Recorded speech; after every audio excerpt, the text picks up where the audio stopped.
Hey, I'm John Cannell, and today on Preppy Kitchen, we're making delicious glazed donuts. So let's get started.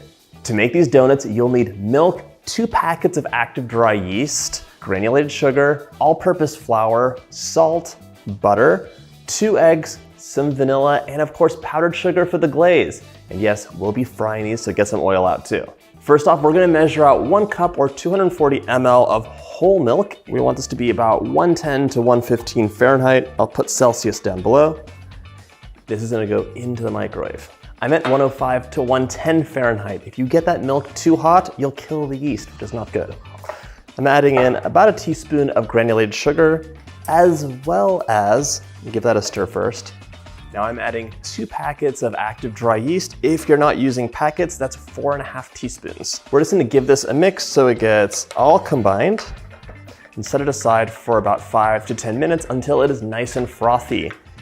If this does not froth, start over again because your yeast were dead. Either they got burnt, they're just too old, or something happened and the donuts will not work. So always make sure your yeast is nice and frothy. That's a sign things are gonna be delicious. In the meantime, we can measure out the dry ingredients, so get a scale, a big bowl, whatever you want. I actually got 2 big bowls out because one is for wet, one is for dry, and here's the deal. You wanna melt 6 tablespoons of butter out. That's about 85 grams. I like to cut my butter into small pieces when I'm melting it in the microwave because even if you use half power, my gosh, the butter explosions are real. And you can let me know in the comments if you've had a butter explosion and how not fun it is to clean up. This gets heated up, half power for maybe a minute or so. In the meantime, we'll get those dry ingredients out. This first. While that warms up, I'm measuring out 4.5 cups or 540 grams of all-purpose flour. This is easiest with a scale. To that flour, I'm adding half a teaspoon of salt. Let's give it a little bit of contrast. We're gonna mix it up. This gets set aside. Now we're on to the wet ingredients. Our scale is done. I want that scale back because I have to add my sugar in. That's 50 grams. Now we're done with the scale. It smells so good. I love the smell of yeast in the morning. I'm adding 2 large room temperature eggs. I'm gonna whisk this together now until it's nice and smooth. Now we're gonna stir in that yeast, which is like puffed up beyond belief. And if you're wondering why we used 2 packets of yeast, by the way, it's because we want these donuts to be extra fluffy and just like have a really beautiful, delicate texture. Whisk those yeast in. We're gonna stir the flour in right now and just mix it by hand until a shaggy dough forms. So let's add that in. Oh my gosh. Donuts in the morning made by hand. My mom used to make these as a special treat on the weekends, and it's a memory that even though she stopped doing it later on, like it was like a childhood thing, never forgot it. It was really special. So here you can see, this is a shaggy mixture. Like a lot of nooks and crannies, definitely not smooth. But what we're gonna do now is knead this on a lightly floured surface just until it gets nice and smooth. Get this dough out, and yes, it is like a wet mixture. You always know a dough is gonna be delicious. 1, when there's butter and eggs in there, and milk, but 2, when it's pretty wet, because that means it's gonna be as cakey and I'm gonna be kneading this for about 5 minutes until it's tacky but smooth. Tacky means sticky, in case you forgot. Doesn't mean it has bad taste. This is something you could also do in the machine. So like if you're in a hurry or you're just like, I don't wanna do this by hand, dough hook, pop it in the machine and let it knead up. And you could finish it off by hand if needed, or it might just be ready. You're kneading this until it's smooth and elastic, but it's still gonna be tacky or a little bit sticky to the touch. So just keep kneading away, and you can see already this dough looks so much smoother, but it's not there yet. One of the tests you can do with dough is called the window pane test, by the way. And that just means that you take 2 little fingers and you stretch it up. This tore immediately, it's not ready. It should be able to stretch so you can see light come through, like a window pane. So we've got some more kneading to go. As you're kneading the dough, you're developing the gluten in the flour, it's a protein, and you're also hydrating the dough. So everything is just getting really mixed well together. My dough is almost ready, nice and smooth, and look at this.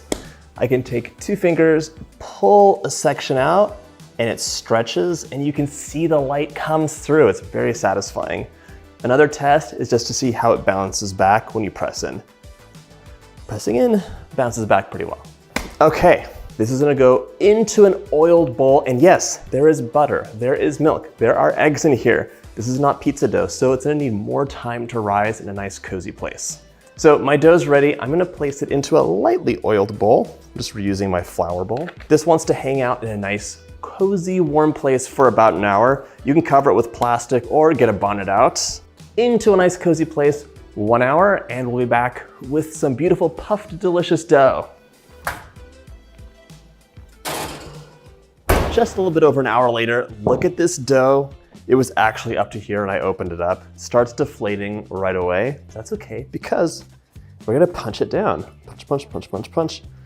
And by the way, when you use a bonnet like this, a reusable one, as opposed to plastic, good and bad.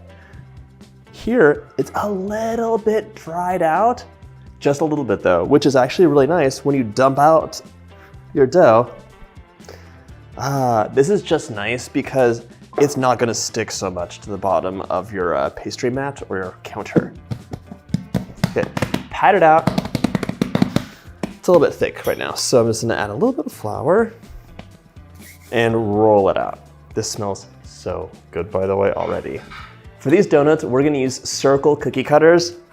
Get a set of circle cookie cutters. They're my favorite tool in the kitchen, and they are infinitely, just, what is the word?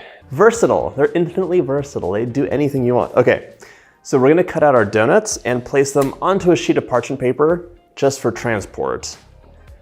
Give them a little, kind of like that. And as you can see, they're not sticking to the counter because I used that bonnet, really handy. If you want a filled donut, you could fry it up like that, like get some jam, get some pastry cream, link up here for that. But I will be making classic glazed donuts today. So I'm using a 1-inch circle cookie cutter just to cut the centers out. And of course, you know, this is a delicious donut hole. Save those, those are actually my favorite parts. One thing you want to be careful of is not rolling your dough out too thin. You do want them to puff up, and these have a second rise. We're not done yet. They're gonna have a little bit more warm and cozy time and puff up even more, and then we're gonna deep fry them. But if they're too thin or if they're too thick, they're just not gonna have the right texture inside because they have to cook through in that hot oil without getting overcooked. It's a delicate balance. So 3/4 of an inch will do you just right. Loosely cover your donuts, and we're gonna transfer these to a warm, cozy place to rise up for about 40 minutes.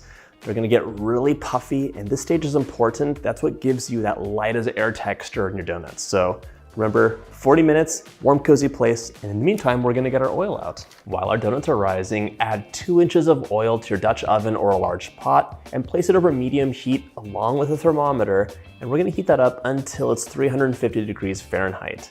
In the meantime, let's make an easy glaze for our glazed donuts. I want 3 cups or about 360 grams of powdered sugar. I don't need to sift this out. 6 tablespoons, 90 ml of milk. Pour that right in. This is a much thinner consistency than a lot of the glazes you're used to. And now, half a teaspoon of vanilla. You can use other flavorings you love too, like maybe a touch of almond extract, some orange blossom water.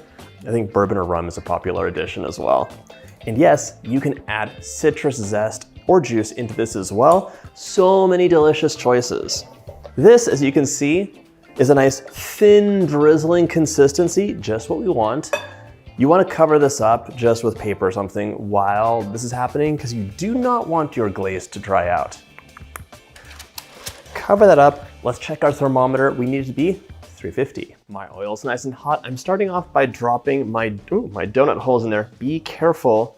You do not want hot splashes of oil anywhere. We're gonna fry these up until they're golden brown. It happens really quick. So keep an eye on, and hopefully you have a nice spider to help you just move things along, keep them turning over. Once your donuts are golden brown, they're gonna go onto a wire rack over a rimmed baking sheet. Now it's time for our proper donuts. So as you can see, my donuts have really puffed up. We're gonna place these right over here and set up an assembly line where we just plop them in. And to help that, be gentle with them right now. You don't wanna like really squeeze them because you'll push out all that delicate little bit of the delicate structure inside. Plop those right in. Carefully, like let them glide in. You can fry up 3 to 4 at a time, but as you add them in, the oil's temperature will drop, so keep an eye on your thermometer and adjust your temperature accordingly. Everyone's stove is different. So you might be on medium low, you might be on medium high. It's totally dependent on the temperature, so look at that thermometer when you add things in. And as you can see, come take a look, these are getting to be golden brown super quick. My bounty of donuts is ready to glaze. So here's the deal. Set up a station, uncover that glaze, and you're just gonna dip your donuts, they're still really warm, right in the glaze as much as you want. It could be a top, it could be fully covered. It's up to you and what you enjoy. And then we're just going to dip and let them set on the wire rack. You can pop them into your mouth now. Hot oil, boiling, burnt feelings, but it'll still be delicious. Up to you. You can also spoon the glaze over if you want even more coverage. So plop it like that, spoon it over the top, and this will be the completely covered donut. But I will warn you, you're using a lot of glaze, so make sure you let it drain off for a while first before you pop it onto the wire rack. Otherwise, you'll run out of glaze and be sad. Plop those donut holes in, it's raining donut holes. And then you'll just move them around with your spoon so they get good coverage and place them right onto your rack, just like this. Be very gentle though, because these guys are so airy and puffy inside that you don't want to collapse them. You really want to preserve that shape. Soft and airy on the inside, golden crisp glazed deliciousness on the outside. I literally can't stop eating these.